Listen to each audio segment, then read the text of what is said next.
Okay, we left off last week with chapter 17. And Elizabeth was kind of like tricked into being walked back to the parsonage by Doctor Who? No, Mr. Darcy. And Mr. Darcy. And so yeah, she had thought maybe he was gonna propose to her. And so she just kind of like crept in, like got away from him as quick as she could and got in the house. So this is right after that, chapter 18. The next morning, Elizabeth was alone once more in the house, having downright refused to join the others at Rosings for tea. Though she had stayed awake for most of the night, planning on what she would say to Mr. Darcy when she saw him next, she was in no hurry to break his heart. She had just decided to make the most of her solitude by finally replying to Jane when the front door burst open and Mr. Darcy himself, breathless and disheveled, entered the room. "Mr. Darcy!" she cried, knocking over her inkwell onto the desk. He held up one hand, still breathing deeply. "Please, I must speak first." Elizabeth stiffened, oblivious to the puddle of ink that was forming near her shoe. Mr. Darcy took several steps forward, stopping when he reached her, and began wringing his hands. After a few seconds, he said, "In vain have I struggled. It will not do. My feelings will not be repressed. You must allow me to tell you how ardently I admire and love—" "Stop!" Elizabeth blurted. "Please, don't say it." Mr. Darcy's body went rigid. Elizabeth rubbed her forehead. "Mr. Darcy, I cannot believe I am about to say this to you. If you only knew how many years I dreamt of this exact moment. I mean, it's pathetic, really. I spent so many Friday nights alone, eating ice cream in my pajamas and imagining what it would be like." She saw the look on his face and grimaced. "But that is not important right now. What's important is that I should have told you this last night, but I chickened out, and I'm sorry. I know you are in love with me, but I just don't feel that way about you. I really thought I did for a while there. For a long time, actually, but now I know I never really was in love with you. I was in love with the idea of you. And I am so sorry, but I just can't marry you. There, I said it. Are you happy now, brain?" Mr. Darcy stared at her, unable to speak for what seemed an eternity. Finally, he cleared his throat. "Forgive my impertinence, Miss Elizabeth. Did you think I was about to propose marriage?" Elizabeth's heart performed a cartwheel in her chest. You weren't?" Mr. Darcy hesitated, clearly taken back by the unexpected turn of events. "No." Elizabeth felt her face flush with humiliation. "How can I be so awful at interpreting the intentions of men? Am I really that dumb?" At least in this one instance, she didn't think so. After all, he was Mr. Darcy. And she was Elizabeth Bennet. Sort of.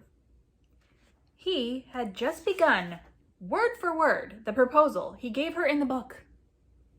Feeling a small surge of indignation, Elizabeth replied heatedly, "But you just said you couldn't repress your feelings.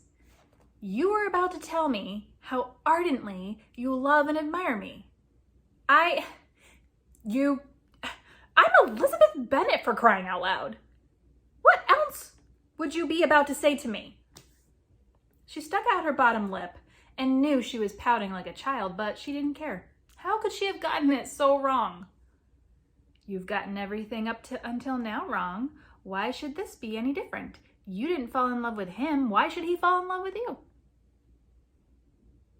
Mr. Darcy looked rattled.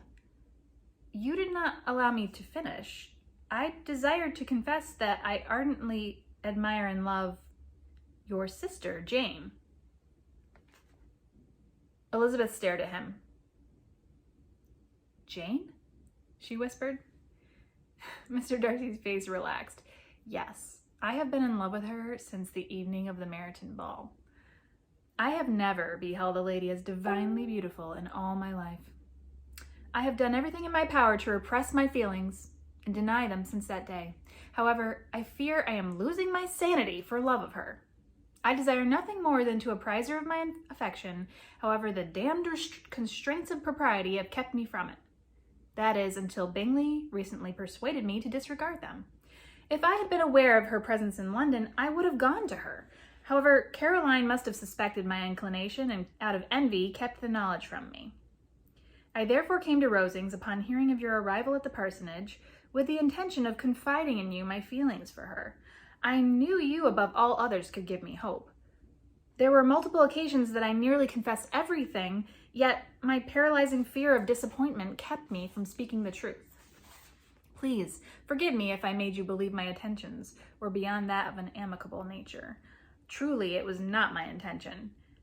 I confess I found your companionship preferable to that of my aunt and cousins, not only because you are exceedingly amiable and engaging, but because your likeness to your sister in both character and countenance helped to ease my anguish. He gave her a pitiful look. I am weak. Elizabeth blinked. She remained expressionless as she considered his words. There was something in them that made her think she should be offended. Shouldn't she? When he practically admitted to flirting with her for weeks because she reminded him of her sister. Ew. Was he thinking of my sister when I kissed him? Okay, now she was offended. Wait, my sister! He's in love with Jane! This is incredible. I can't wait to tell her. Oh, no. Elizabeth couldn't tell Jane. Of course she couldn't tell her. Not when she was still 100% sure that Jane was still in love with Mr. Bingley. Okay, maybe more like 75%. Either way, it's still high. It was bad enough she hadn't found the courage to tell her sister about Mr. Bingley's proposal. Telling her Mr. Darcy was in love with her would only make it that much harder to confess the truth. Elizabeth blinked again as she stared into his anxious eyes. Oh no. Jane was in love with Mr. Bingley. How in the world was she supposed to tell Mr. Darcy? When he specifically came to her for hope that his love would be returned. She couldn't. Not when he was standing there staring at her like a lost puppy. And yet, how could she keep the information from him? Wouldn't that be worse? What if he proposed to Jane and she refused him? She had to tell him. She just wouldn't tell him who it was that Jane was in love with. If he found out it was his best friend... Oh no! His best friend. Elizabeth blamed the whole thing on her guilty pleasure for soap operas. Oh, the young and the restless of it all. She took a break from her mental rambling to notice that Mr. Darcy was still waiting for her reply. Say something, her brain chided her. She willed her lips to move, but they were blatantly disobedient. Say anything. She blinked rapidly and stared at his handsome face. You can't just stand there. He is beginning to look scared. Do something. Kiss him again. Shut up. Do you believe I have any hope, Miss Elizabeth? Elizabeth swallowed hard. I don't know. She watched his anxiety increase and exhaled slowly. I believe it's possible.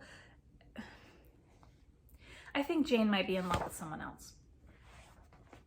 Mr. Darcy stumbled slightly and sank into the chair closest to him. He stared at the puddle of ink on the floor, then looked up at Elizabeth. Are you quite certain?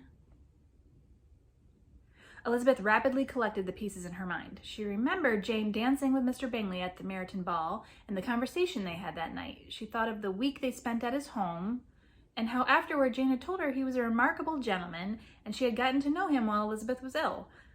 She recalled the Netherfield ball, the most convincing evidence of all, where she had overheard her sister tell Charlotte she was in love with someone after dancing with Mr. Bingley.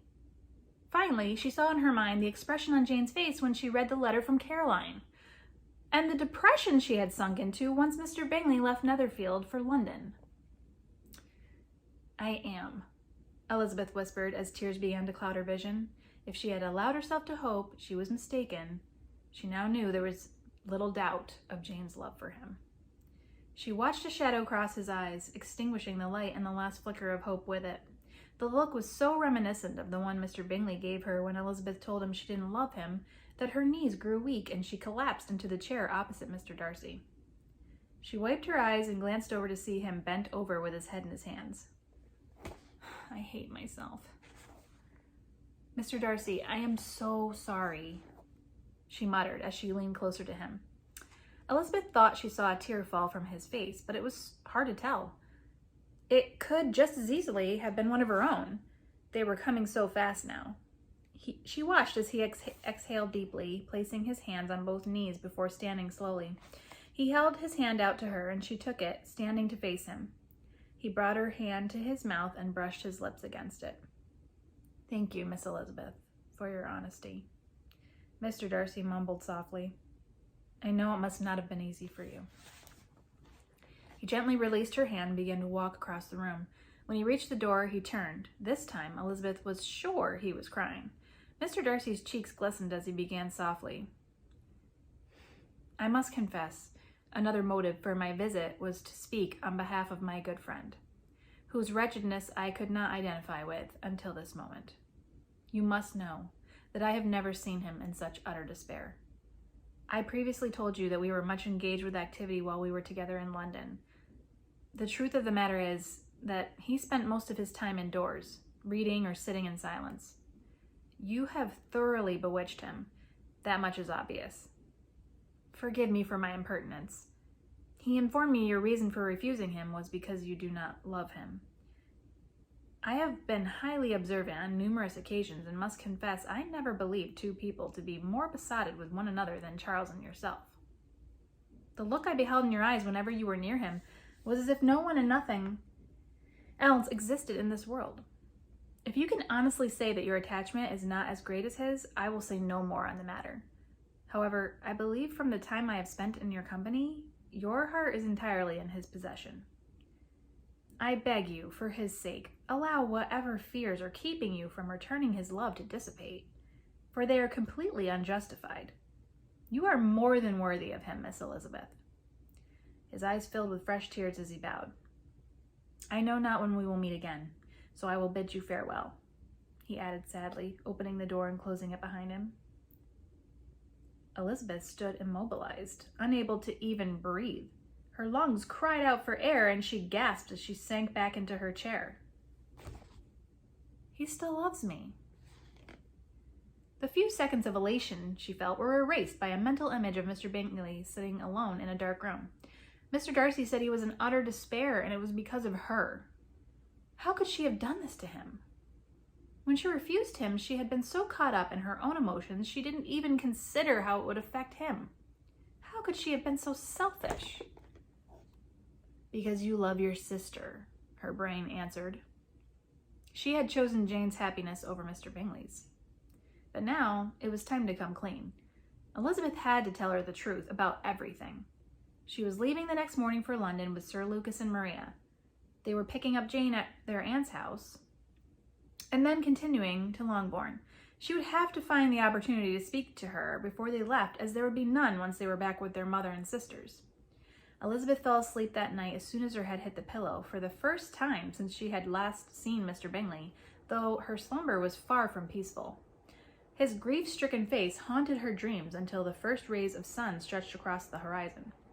When she woke the next morning, she felt more determined than ever. This was the day her conscience would become clear. When the time came to climb into the carriage, Elizabeth thanked her hosts, giving Charlotte an extra tight squeeze, as there was no way of knowing when she would see her friend again, if ever. She turned to curtsy to Mr. Collins and found him crying actual tears that he wiped away with his handkerchief. I believe it is safe to say, Miss Elizabeth, our humble abode will feel much larger without your presence. I find myself at a loss for words. Elizabeth sensed an opportunity at his being apparently overcome with emotion to make her getaway. She ignored the temptation to goad him for unwittingly implying that she was fat. Instead, she sniffed convincingly. I think all that's left to say is goodbye, Mr. Collins. She set one foot on the step of the carriage, hesitating as she noticed a phaeton approaching from Rosings, and smiled when she saw that it was Lady Catherine and Colonel Fitzwilliam. He helped Lady Catherine step down, and she swished over to take Elizabeth's hands in hers. Oh, my dear, how can you be leaving me? Elizabeth gave her a small smile. I might be able to come back to the parsonage one day.